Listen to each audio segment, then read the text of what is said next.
I'm Barb Deshane, investigating officer with WorkSafeBC. A worker at this veneer and lumber plant died when he was crushed by a forklift. This is what happened. Stacks of veneer had built up near the planer, so some of it needed to be moved to the long-term storage yard. Using a loader that had been converted to a forklift, a worker started to move the stacks to the storage yard. It was dark, so he may not have noticed that the frozen ground there sloped both forward and sideways. The forklift was carrying 4 stacks of veneer. The load was 10 feet high and weighed more than 14,000 pounds. This was at least 1,500 pounds more than the forklift's rated capacity. When the worker was nearly ready to unload the 4 stacks, he stopped the machine, put the transmission in neutral, and set the parking brake. With the load still raised, he exited the cab. He then went in front of the raised load, probably to place dunnage on the ground to support the veneer stacks.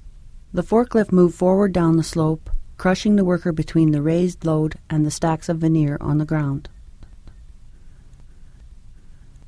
This accident could have been prevented. Do not exceed the rated capacity. Overloading affects the forklift's stability and center of gravity. This forklift was so heavily overloaded that its rear wheels were not making full contact with the ground. Don't rely on just the parking brake. This forklift's parking brake worked properly but could not hold the forklift in place. The 4-wheel drive forklift had a driveshaft disc-type parking brake. This type of parking or emergency brake is found on various types of mobile equipment.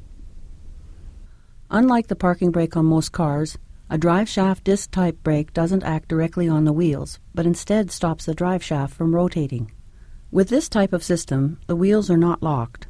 A non-locked differential allows the wheels to rotate in opposite directions, even with the parking brake applied. Normally, when the parking brake is applied, the front and rear wheels counteract each other, so the forklift stays in place. For this to work, all 4 wheels need to be on the ground and have good traction. But here, the grade and excessive load caused the forklift to tilt forward so much that the rear wheels were likely off the ground and had no traction.